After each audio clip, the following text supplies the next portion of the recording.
Welcome back to Real Fear Files.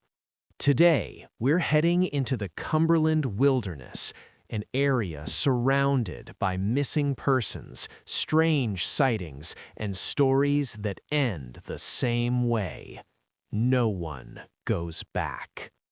If you enjoy real horror, unexplained encounters, and places that feel truly wrong, hit that like button and subscribe for more. Let's dive into the terrifying stories that haunt the Cumberland Mountains. Caleb and I had been tight since 8th grade. Not the emotional type, no birthday calls, no long phone catch-ups, but when it mattered, we showed up. Always did. If someone needed company for a hike, a beer, or just a long, silent walk in bad weather, the other one was there. No questions. We'd knocked out plenty of trails over the years, most of them up in the lakes, a couple rough ones out in Wales. But that October, we wanted something quieter, less crowded, less noise. Caleb found this 2-day trail east of Almere, cutting through a weird stretch of fells and forest that sat jammed between 3 counties like it didn't belong to any of them. We packed like pros, separate tents. He snored like a busted lawnmower, so that was non-negotiable. We'd both just upgraded our gear, too. New boots, fresh phones, sealed trail meals, everything crisp and untouched. The kind of setup that makes you feel invincible, like nothing could catch you slipping. Day 1 went smooth. Cold air, clean wind up on the ridges, nothing ugly. The trail dipped through slanted pine woods most of the day, then climbed onto this narrow ridge with wide-open views stretching west. We set camp just under the crest, tucked into a clearing where the trees thinned and the sky opened up overhead. The kind of place that makes the silence feel earned. We cooked some packet curry, killed time with low voices and dim headlamps, talked about absolutely nothing, then crashed early. Same routine as always. Nothing felt off. Sometime between 2 and 3 in the morning, I woke up with that slow burning need to pee. Not an emergency, just annoying enough that it wouldn't let me fall back asleep. The woods outside were dead quiet. Too quiet. I sat up, pulled on my boots, skipped the headlamp. The moon was bright enough, and I didn't feel like nuking my night vision or waking Caleb. I walked a few yards into the trees, took care of business, zipped up, and turned back toward camp. That's when I noticed his tent. The flap was wide open, not cracked, not loose, fully open. Caleb didn't do that, ever. Rain or shine, his tent stayed zipped tight. He was neat like that outdoors, controlled. Seeing that flap hanging open hit wrong immediately, like a missing tooth in a familiar smile. I called his name, quiet at first. Nothing. I stepped closer and shined the moonlight inside. Empty. No sleeping bag, no jacket, no boots. He hadn't just stepped out for a quick leak, he'd geared up and walked off. I called again, louder now. That's when I heard footsteps. They came from the right, maybe 20 or 30 feet into the trees. Slow, heavy, dragging. Not the normal crunch and shift of someone hiking. No heel-to-toe rhythm. Just flat, lazy shuffles, like whoever it was wasn't picking their feet up. My chest tightened. I flicked on my flashlight and aimed it toward the sound. Caleb stood there, about 30 feet away, half hidden between the trunks, not moving, just standing, arms hanging loose, head tipped back, staring straight up into the branches like he'd forgotten how he got there. I said his name again. My voice sounded thin in all that dead air. He slowly lowered his head and looked at me. Didn't answer, didn't blink. I moved closer, careful with each step. The beam caught his face, and something inside me locked up. His eyes were glassy, empty, like someone awake but not home, like he'd taken something that knocked him halfway out of his own body. "You okay, man? You hit your head or something?" One slow blink. That was it. Then he turned around and started walking deeper into the woods. No hesitation, no reaction, just turned and drifted away, like something invisible had his attention. I grabbed his arm. His jacket was ice cold. "Caleb, stop! What are you doing?" He froze. For half a second, I thought he might answer, might laugh it off, might snap out of it. Instead, he turned his head toward me and smiled. I let go immediately. That smile wasn't his. It was wrong in a way that's hard to explain, like someone had studied a picture of a human grin and tried to recreate it without understanding why it existed.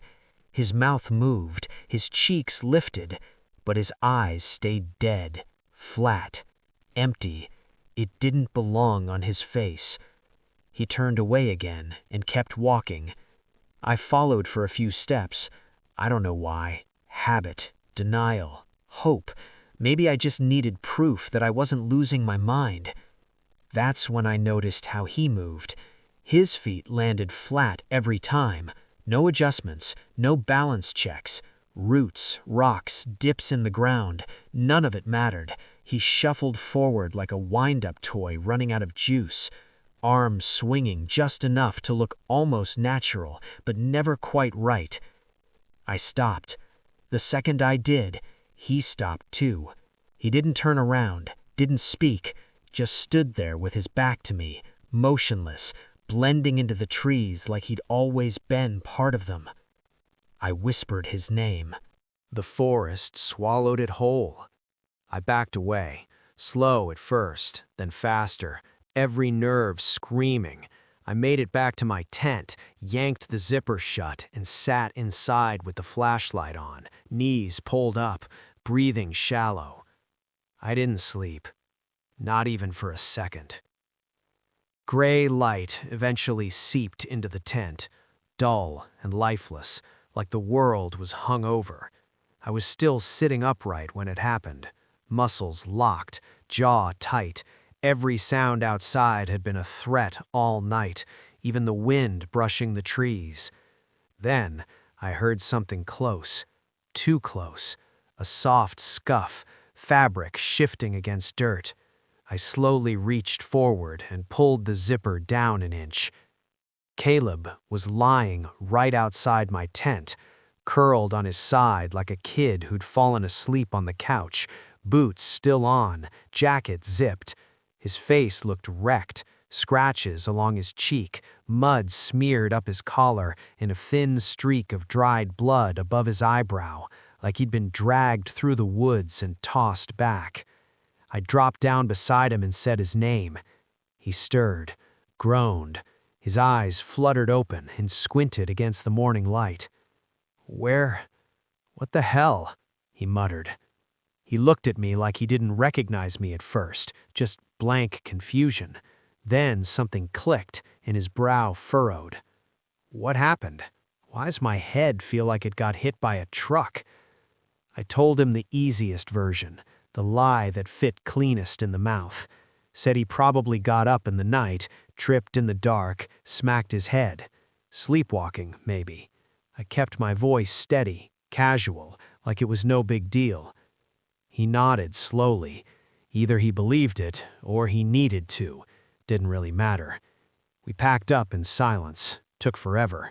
Caleb moved like his balance was off, like his legs were lagging a second behind his thoughts. Every step looked forced, wrong, like someone else was pulling the strings and doing a sloppy job of it. The hike back felt twice as long. I kept my GPS open the entire time, checking it every few minutes like it might suddenly lie to me. Every snap of a branch made my skin crawl. Every rustle in the brush felt aimed. Nothing else showed itself. No voices, no footsteps. But about 2 miles from the car park, I saw something in the mud on the trail and stopped cold. A footprint. Bare. Long and narrow. The proportions were wrong.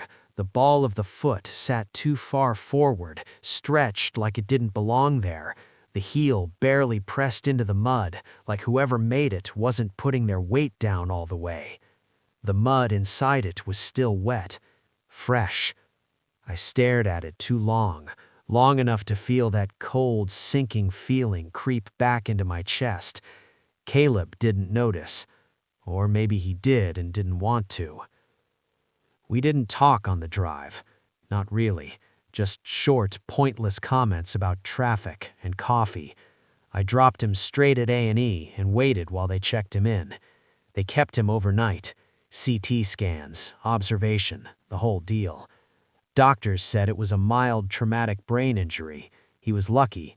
A fall like that in rough terrain could have gone way worse. He never got the missing time back. A few days later, I went by his place with groceries, checked in, made sure he was resting. We sat on opposite ends of the couch watching some trash TV, the kind you don't actually pay attention to. The silence between us felt heavier than usual. After a while, I asked, as casually as I could manage, "You remember anything strange from that night?"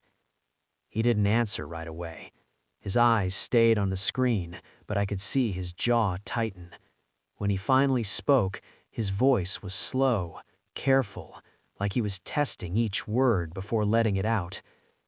"I think," he said, then stopped, swallowed. "I think I saw you in the woods." He still didn't look at me. It didn't sound like blame, didn't sound like fear either. It sounded like someone describing a dream they weren't sure they were allowed to trust. I didn't ask him to explain. I didn't want to hear the details. Some doors don't need opening. We sat there until the episode ended, then another one started. Neither of us moved to change it. Since that night, Caleb hasn't walked the same. Not physically, not mentally. There's a hesitation in his steps now, like he's waiting for the ground to give him permission, like part of him expects it to move on its own. Sometimes when we're out, I catch him staring off into tree lines a little too long, eyes unfocused, head tilted just slightly back, like he's listening for something. We haven't gone hiking since. Not together, not anywhere remote. The Cumberland Mountains don't come up in conversation, neither does that trail east of Almere. But sometimes, late at night, when I can't sleep, I think about that smile, about the way he moved, about how he stopped when I stopped. And I can't shake the feeling that whatever was out there wasn't just watching us, it was learning. I'd picked up a short-term surveying gig out in the hills west of Redberg. Easy money, decent pay, middle-of-nowhere kind of work.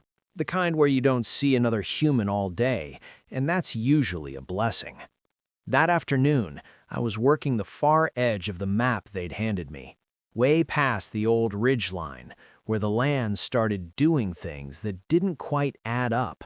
Slopes bending wrong, elevation changes that felt sudden instead of gradual. Nothing dramatic on paper, but enough to make the area feel unsettled.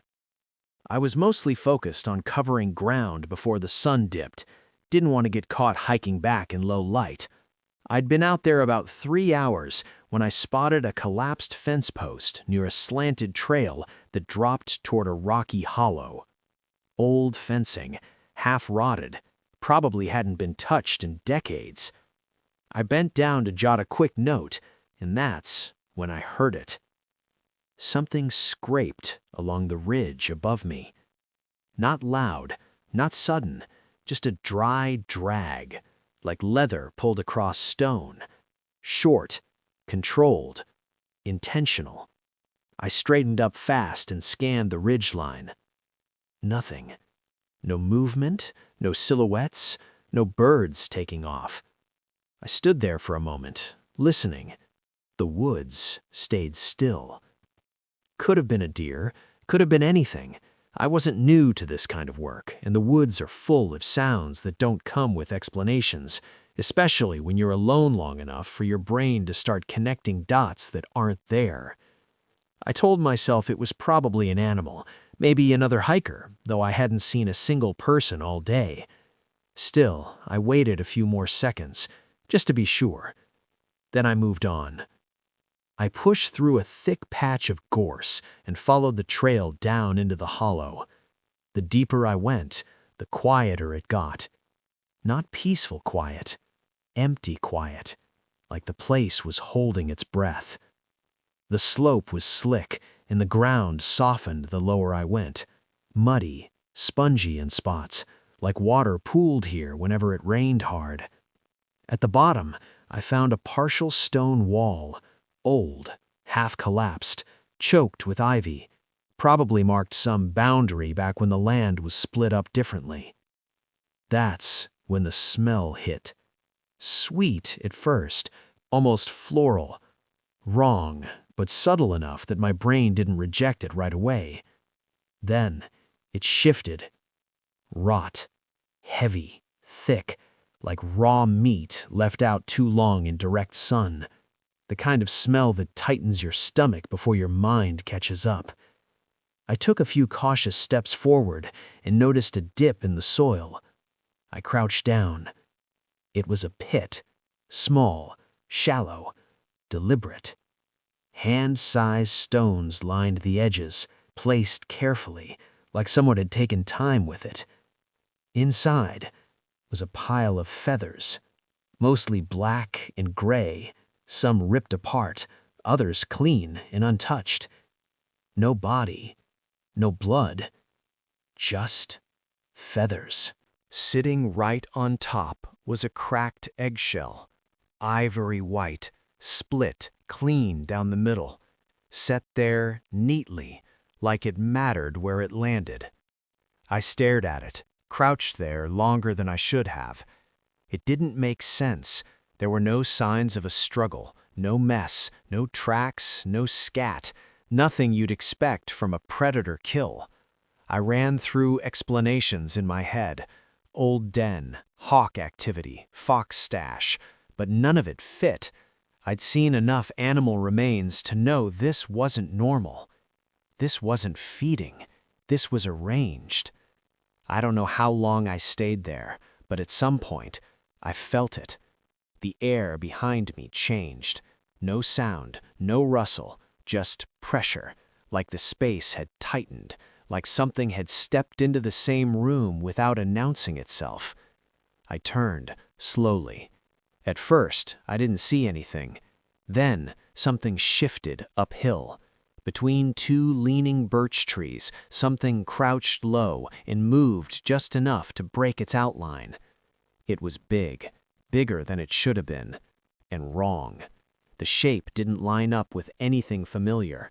Limbs bent the wrong way, too long, too narrow. Arms, if that's what they were, hung low and thin, almost brushing the ground. Its surface of its body looked uneven, dark, patchy, not quite fur, not quite skin, like something stretched over angles that didn't belong under it. I froze. So did it. We stayed that way for what felt like forever, but was probably 5 seconds. Neither of us moved, neither of us made a sound. Then it started to move. Not toward me, around me. Fast. It skimmed across the slope above the pit, circling wide and uphill, covering ground way too smoothly. I tried to track it, turning in place, but it kept slipping out of view. A flash between trees, then gone, then movement again higher up, then nothing. My heart slammed against my ribs. I backed toward the stone wall, boots sliding in the soft ground. Everything went still again. Too still. Then I heard a stone shift behind me. Not falling, moved. I spun around. It was there, on the other side of the old stone wall, closer now, still crouched. Its limbs looked too thin to support any real weight, but it balanced like gravity didn't matter to it, like it wasn't really standing so much as hovering just enough to fake it. Its surface of its body looked stretched tight, like skin pulled over something sharp and unfinished. Some patches were bare and slick, others were rough, dark, almost matted. Wrong all the way through. Its head stayed low, chin tucked, like it didn't need to look up to see me. In the eyes, they didn't shine, didn't reflect, didn't catch light at all. They were just empty, deep black, not the kind of black you see in pupils or shadows, more like holes where light went to die. I took a step back, then another. I didn't run, not yet. Every instinct I had was screaming at me to bolt, but something colder cut through the panic, a certainty. If I ran too fast, it would move faster, like it was waiting for permission. It didn't chase me. It just watched. The stillness stretched. My breath sounded too loud. My pulse thumped in my ears. I could feel it everywhere, on my skin, in my chest, like the air itself was charged. Then I turned. Not a sprint, just fast, steady steps uphill, controlled. My legs burned almost immediately. The slope fought me. Roots grabbed at my boots. Branches snapped against my jacket. I didn't stop. I didn't look back. I just kept climbing. For a second, I thought I'd made it far enough. Thought I could slow down, catch my breath. Then I heard it again. Leaves shifting behind me, closer this time. That was it. I ran. Full-on panic sprint. No caution, no pacing. I tore uphill through brush so thick it ripped at my arms and face. Thorns caught skin. Branches slapped my shoulders. My lungs felt like they were tearing open with every breath. The world narrowed down to dirt and motion and fear. I hit a root and went down hard. My hand smashed against something sharp. Pain flared hot and bright. I scrambled back up without thinking, breath ragged, heart trying to punch its way out of my chest. I turned. Nothing. No movement, no sound. But I felt it. Not just behind me, in the air, in my chest, like it was close without being visible, like it didn't need to chase anymore. I ran again, didn't stop until the trees thinned and the ground leveled out. Sunlight punched through the canopy, harsh and blinding. The trail came into view like a lifeline, wide, open, real. I burst out of the woods and didn't slow until I hit the gravel forestry road. My truck sat half a mile down it. I made it in under 10 minutes. I yanked the door open, threw myself inside, locked it, and just sat there, hands shaking so bad I had to grip the steering wheel to steady them. My breath came in broken gasps. Sweat soaked through my clothes. I stared through the windshield. Half of me expected to see it standing at the edge of the trees, crouched, watching, waiting for me to step back out. Nothing moved. The woods looked normal again, too normal. Eventually, my breathing slowed. My hands stopped shaking enough to turn the key. I didn't look back when I drove off. I never went back to that part of the map. Not once. I told my supervisor I'd finished what I could, said the terrain was unstable, dangerous. They reassigned the section without much pushback. People tend to accept vague answers when they don't want details. Sometimes, though, when I'm driving late or hiking somewhere crowded and safe, I catch a smell on the wind, something sweet for a half second before it turns sour and heavy. And every time, my body reacts before my brain does. Because whatever I saw in those hills west of Redberg wasn't just an animal, and it wasn't guarding that pit. It was making sure it wasn't disturbed. I was 31 when I moved into the terrace near the fellside, just past the edge of Brantham. The place was old stone, crooked in a way that told you gravity had been negotiating with it for decades. It was split into 2 units with a thin shared wall. I took the left half. For the first couple weeks, I didn't see a single sign of life next door. No lights, no music, no doors opening or closing, just the occasional soft creak through the wall around dinner time, like wood settling or someone shifting weight. I figured it was empty, maybe a holiday let, maybe stuck in paperwork hell like a lot of old places out there. Then I saw her. It was a Thursday evening, light draining out of the sky. I was at the kitchen sink rinsing a mug when something outside caught my eye. I looked up and saw a woman standing in the garden next door. She wasn't doing anything normal. No weeding, no laundry, no phone in her hand. She was just standing there, dead still, staring straight up at the sky. Her arms hung loose at her sides. Her head was tipped back so far it looked painful, like she might topple over backward at any second. I watched her longer than I'm proud of. She didn't move, not even a sway. I checked the time. 4 minutes and 32 seconds passed before she finally turned and walked out of sight behind the wall. The next morning, I asked the landlord if he knew who lived next door.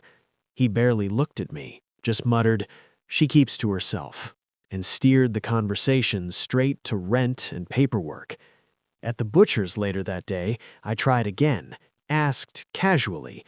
The guy behind the counter didn't even lift his eyes, just said, "Long enough," and changed the subject like I'd asked something rude. A few days after that, the footsteps started.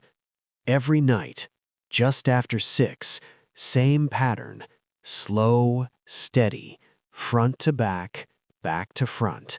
No TV sounds, no talking, just walking.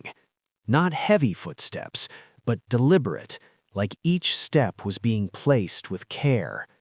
You'd think it would get on your nerves. It didn't. If anything, it felt too regular, like a routine she'd been doing forever. Less pacing, more ritual. One evening, I tapped on the shared wall, just once, friendly, a neighborly hey. The footsteps stopped instantly. Not slowed, not faded. Gone. I stood there waiting. They didn't start up again that night. We finally spoke about a week later. I opened the back door to take the bin out, and she was already there on her side of the garden, just a few steps away. I hadn't heard her door open, hadn't heard her move. She was staring straight at me.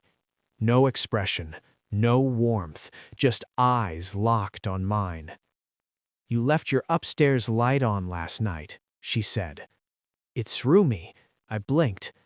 I wasn't home. She stared a second longer, then said, "I know.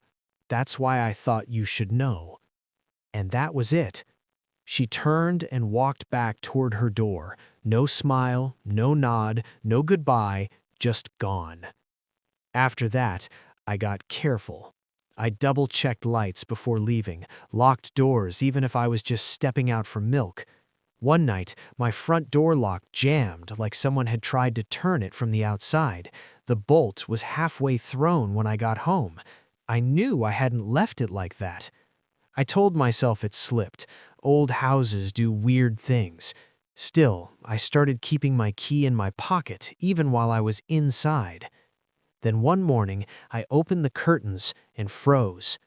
The back path behind her garden was covered in tiny pebbles arranged into spirals. Not messy, not scattered. Perfect, precise. Spiral after spiral, leading from her gate to her back step. I hadn't seen her place them. I hadn't heard a thing. The next day, they were gone. Every single one. After that, little things started popping up. Small stuff. Easy to explain away if you wanted to. My bins would be shifted just a bit. A mug I was sure I'd left by the sink would be back in the cupboard. I told myself I was distracted. Work was brutal. Long days, dust in my lungs, my head never fully clear. One Friday afternoon, I came home early with a pounding headache. She was in the lane out front and stopped me as I passed. "You shouldn't nap now," she said. I raised an eyebrow. "Why?" She shrugged and looked up at the sky. "It's when the holes open." Then she walked away like that sentence just ripped straight through me. That night, I couldn't sleep. Not fear, exactly. Not yet. Just that wrong feeling, like a loose tooth in your head you can't stop worrying at. I lay there, staring at the ceiling, half waiting for the footsteps to start again.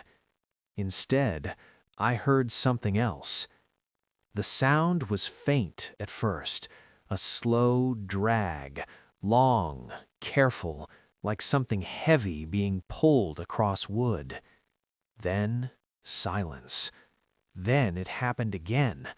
Scrape, pause, scrape. No footsteps in between, just that dragging noise, measured and intentional, like she was moving something back and forth in exact lengths. I slid out of bed and pressed my ear to the shared wall. No doubt about it, it was coming from her side. And it had rhythm. That scared me more than the sound itself. I moved to the window. Her curtains were open. First time I'd ever seen them like that. No lights on inside, just darkness and her silhouette standing behind the glass, facing my window, not moving.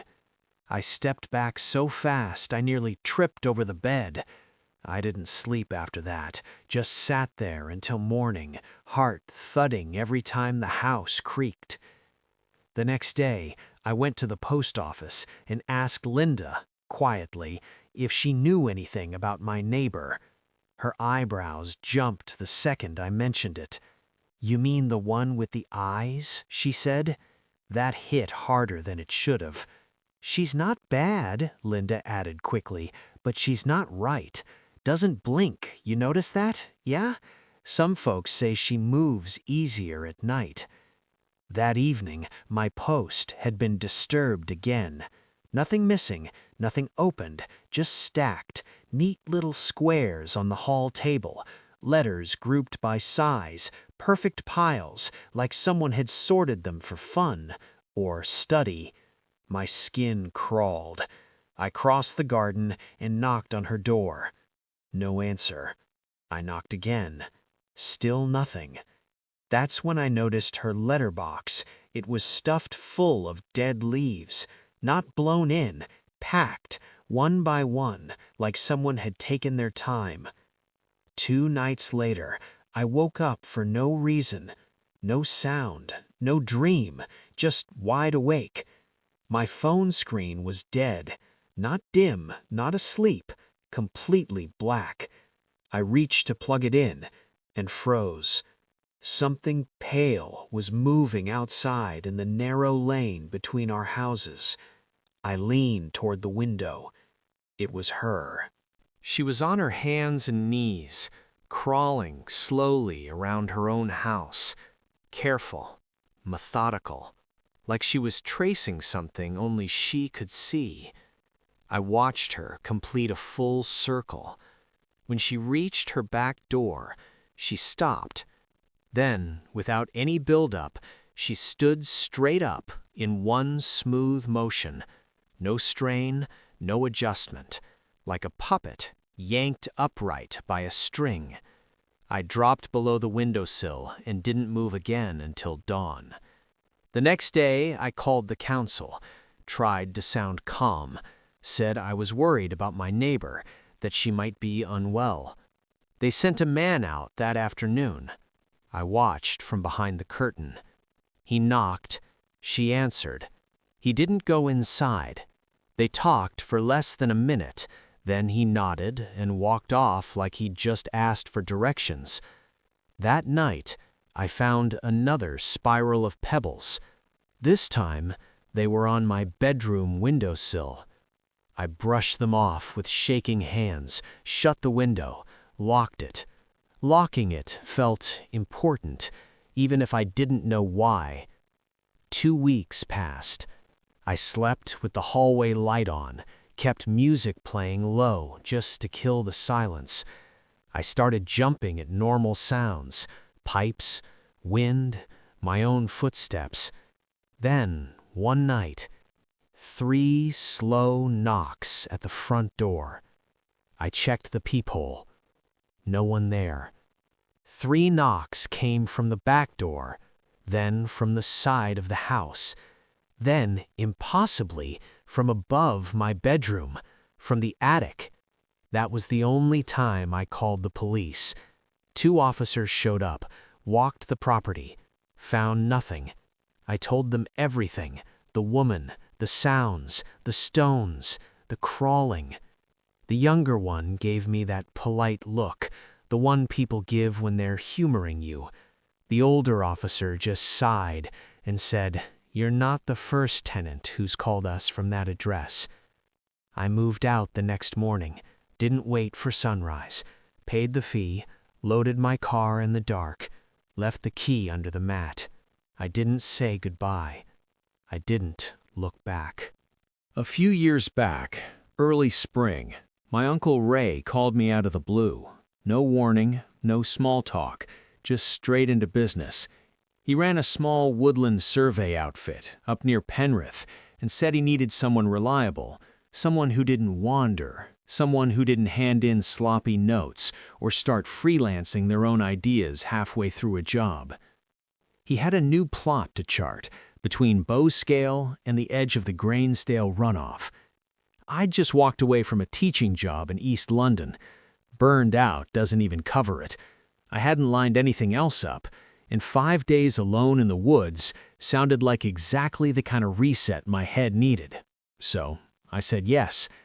We stayed in a bothy his company leased through the National Trust. Solid, dry stone, tucked between a shallow ridge and a stretch of scrubby pine. 2 rooms, no power, no signal, but it was sturdy. One room had bunks and a shelf stacked with tins. The other had a wood stove, a rough table, and a battered camping kettle. No electricity, no reception. Closest track was over an hour away on foot. Ray liked it that way. Every morning, he handed me a printed grid map, a clipboard, an old Garmin, and a beat-up digital camera that barely held a charge.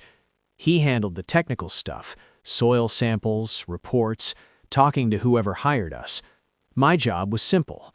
Walk the marked routes, log surface features, root systems, signs of erosion, anything that suggested the ground wasn't as stable as it looked. It was quiet work, honest work. The 3rd morning started like the others. I left just after sunrise, crossed the footbridge near the bramble stand, and headed northeast along the ridge. That section of forest was thicker, darker, but the paths were still manageable. The light was flat, the ground damp from rain the night before. I remember thinking how good it felt not to be standing in a classroom under flickering lights, breathing in dry marker dust. Around 10, I spotted something off. 4 pine saplings, each about 3 feet tall, had been pulled clean out of the ground, roots intact. Not snapped, not torn. Dry, though, like they'd been out of the soil for a while. They weren't dumped or tossed aside. They were placed, laid out in a gentle curve, evenly spaced, all angled downhill, like they were pointing somewhere. It didn't feel like vandalism, didn't feel random. It felt intentional, like someone had tried to shape an idea out of them. I took photos, made a note, moved on. 2 hours later, deeper into the forest, I found something worse. A clearing, flat, maybe 20 feet across, and dead center was this strange layout of stones and branches, a loose grid, overlapping lines, not symmetrical, but not chaotic either. Every branch had been stripped clean of bark, every single one. The stones were smooth and rounded, river stones, completely wrong for that slope. The nearest stream was miles away. I crouched for a closer look and touched one of the branches. My fingers came back sticky. That's when it hit me. Someone had done this recently while we were actively working the same plot. I stood and scanned the trees. Nothing. No movement. No wind. No birds. That silence didn't feel earned. It felt forced, like someone had turned the volume knob too fast. I checked the GPS. I wasn't far off course, but something felt wrong. I turned northwest, aiming for the stile we'd used earlier. 5 minutes later, I walked straight back into the clearing. Same stones, same branches, same faint impression where I'd knelt. I stood still and listened. Nothing. I turned again, reset my bearing, this time east, toward the boundary line. I walked steady for 20 minutes. Nothing looked familiar. Then the trees started changing. They grew shorter, thinner, darker. Their bark looked burned, but there was no smell, no warmth, just this drained, ashy color like the life had been leached out of them. That's when I heard the whistle. 4 sharp notes, rising slightly, like someone calling a dog. It wasn't a bird. I froze. 30 seconds later, it came again. Same pitch, same spacing. This time, from the opposite direction. I called out, calm, neutral. "Surveyor out here, you all right?" No answer. I picked up the pace after that, not running, but not wandering either. Ferns brushed my legs, roots grabbed at my boots. Every 5 minutes, I checked the GPS. Each time, the triangle spun uselessly before locking onto coordinates that meant nothing, didn't match the map, didn't match the terrain. The sky darkened. Heavy cloud cover rolled in, making it feel later than it was. I started worrying I'd have to bivouac if I didn't find the bothy soon. Then I saw it, the roof, just a glimpse through the trees. I pushed forward and broke into the clearing. It was nearly 5. Ray wasn't there. His pack was gone, but his boots were still by the stove. That stopped me cold. He never went anywhere without them. The kettle was stone cold. That bothered me more than anything else. I waited. 2 hours, 3 hours. No footsteps crunching through the undergrowth. No torchlight slicing through the trees, just that oppressive quiet. And then, faintly at first, I heard it again, the whistle, softer this time, closer, like it had been drawn toward me. I bolted the door, sat against it, breathing hard. The little hatchet I'd been using to chop firewood sat in my lap. Dumb, maybe, but it gave me something solid to hold on to. Time became meaningless. Minutes stretched into hours. Every creak from the walls sounded like someone pacing. Every shadow looked like it could shift into shape. Past midnight, the movement started. Not footsteps, not even the heavy shuffle of boots. Something dragged across the forest floor. Low, slow, wet. The scraping scraped across stone and dirt alike. Then a hum. Not music, just a deep, guttural noise, like someone clearing their throat, drawn out long and rough. 4 seconds. Then lower, slower. Something touched the outer wall. Not claws, not nails. Flat, solid, heavy, like a bag brushing the stone. I didn't move, couldn't. The hatchet felt like a thin barrier against it. I didn't sleep, not an ounce. When dawn came, the forest looked almost normal again. Cold light slipped through the trees, ashes in the stove. Still no Ray. I left a note, grabbed both packs, and walked south along the route we'd taken on day one. Every crunch of leaves under my boots felt deafening. My ears were trained for the slightest sound, the whistle, the dragging, the hum, but nothing followed, not even a shadow. I ran into a contractor unloading fence posts at the edge of the logging road. Didn't ask questions, didn't offer a ride. I just climbed in the back and sat in silence until we hit the main road. From there, I got a bus home. When people asked, I told them I'd waited, then left. That wasn't a lie. Ray hadn't returned from his trek. I didn't embellish. I didn't need to. 3 days later, the call came. They found him. Clothes intact, neatly folded, as if someone had laid him out like a sculpture made of fabric. Inside the clothes, nothing. Not a body, just moss, pale, dry moss, and a fine dust like pollen, but finer. No bones, no blood. His watch was still ticking. The coroner speculated it was fast decay from animal activity. Publicly, it was brushed off. No media, no headlines, no official report. I didn't chase the payment, never asked. Every now and then I get emails from field agencies up north looking for extra hands. I delete them without opening. Haven't driven the A66 in years. Haven't been back to that forest. Haven't walked a plot since.